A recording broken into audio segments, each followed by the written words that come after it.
Hello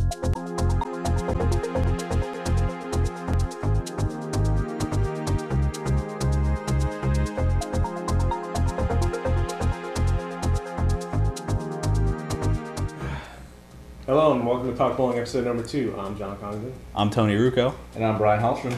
Today we're going to bring you the latest updates on new bowling products, tips, and latest news from bowlingball.com.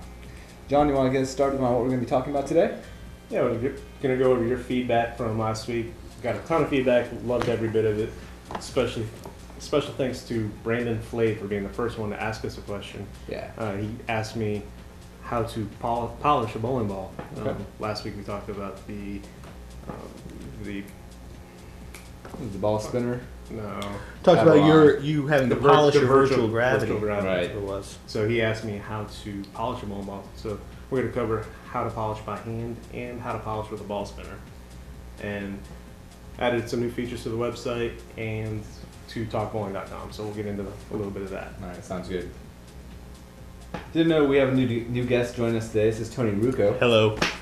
Can you tell them a little about yourself? How long have you been bowling? Wow. I've been bowling for 16 years, mainly just league. But now I do it once a week with these guys and try not to kill myself every week. And besides that, I am COO of bowlingball.com. So I run the offices and the day-to-day operations here. And I got invited to join these guys this week. So I'll be here just listening and throwing in my 2 cents every now and then. That'll work. Yeah. Happy you're here. We're glad you're here. Thanks. I made everyone a little nervous. This is like our 20th take. All right, let's get right into it with the feedback from last week. Yes. Again, special thanks to Brandon Flade. I know that him and his wife are pregnant now, so Beautiful. as a special gift for being the first person to ask us a question, we would like to give him a free mini Visiball. It's a boy or it's a girl. Brandon, as soon as you know the sex of your baby, let us know. We'll get that out to you right away. Exactly. Now, how did you meet Brandon Flade? Was it through Twitter? Yes, I happened to be searching on Twitter, found that he recommended us to one of his friends on Twitter, so I started following them, and it's been a great relationship going back and forth. So. A tweet made in heaven. Exactly. Now, if you're not familiar with Twitter, you can follow us, start following us, and we'll have more information about Twitter online. You can follow us at the links that are provided right here, www.twitter.com/bhallstrom. We need to get this guy on there. He doesn't know how to tweet. Yeah, won't have that anytime soon. Mm-hmm. Let's get into how to polish a bowling ball. You guys are the experts in this, so go. Wow. Well, it all depends on what kind of ball you want to polish. So, I mean, you have various different kinds of polishes out in the market today. There's rough buff, factory finish, moonshine, I mean, you name it.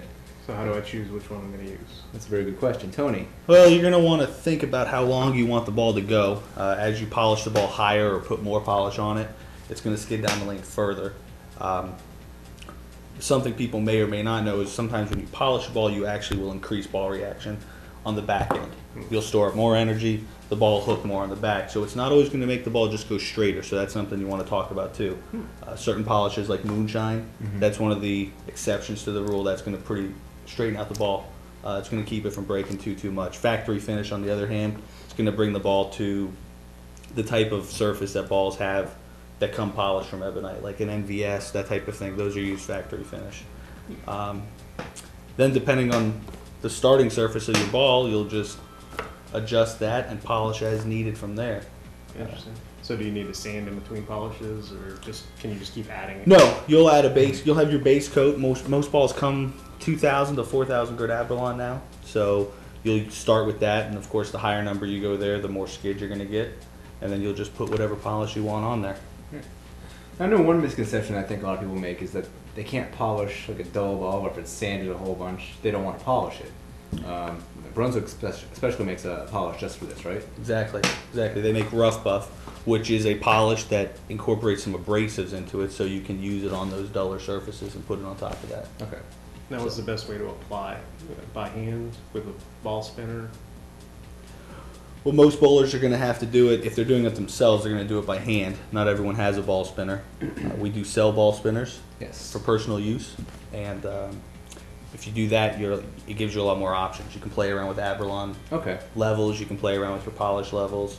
the amount of time, a lot of different things you can do to make a ball change Yeah. the ball's reaction. If they don't want to invest all their money in a ball spinner, I'm sure they could take it to their local pro shop. Hopefully, their Definitely. pro shop has a ball spinner in there, and they can just get the balls cleaned and polished for minimal amount of money. But you're gonna get a better finish by using a ball spinner than you would Definitely. by hand. Definitely. Be more Absolutely. even. Yeah. All right. Next, I'd like to talk about changes we made to talkbowling.com. One of the most requested features was being able to subscribe in iTunes. Now, if you go to talkbowling.com, in the upper right-hand corner, you'll see an image, subscribe in iTunes. You'll be kept up to date on our weekly show. So do you have to pay for that on iTunes, or is it free? It's free. That's cool. Good stuff. New features on our website. That's where we'll go next. Okay. I just added today the ability for users to be able to upload their own video to our products page. So if you're out there throwing a Twisted Fury Destruction or any product, you go to that product on our website, down on the tabs by our personal videos, there's a place for user submitted videos. You click on that tab, fill out, put the link to your YouTube page, the video on YouTube, and we'll approve the video and put it on our website. Now, this can be for anything. It doesn't just have to be for your bowling balls. I mean, if you have a nice bag, you have a bag, some shoes, demonstrate how to use your soles on any removable soles and heels on your shoes. Any video you want. We'll just have to review it first. It's a good point. Make it it could be a product review, it could be product demonstration, anything. Show us how to polish a ball. Exactly. Perfect. Using a ball spinner. And one of the last things I want to talk about is I would like feedback from you guys on how you would like to receive the show. If it's in iTunes, do you want to receive our show and all of our ball reaction videos in one stream so that you don't have to look for them? Or would you like to have separate streams in iTunes so you can watch just the show or just all of our ball reaction videos? Something I'm toying with the idea and what to do, so could use some feedback on that. Whether or not we cross streams or not. Right. Couldn't have said it better. All right, I guess that about wraps it up. All right. Thank you again for joining us on the second episode. So we look forward to your feedback. I feel like we missed a whole lot of things, but hopefully this turns out a whole lot better than it's seeming in here right now. I think it's me. Thank you for joining us. Oh, thank you for having me.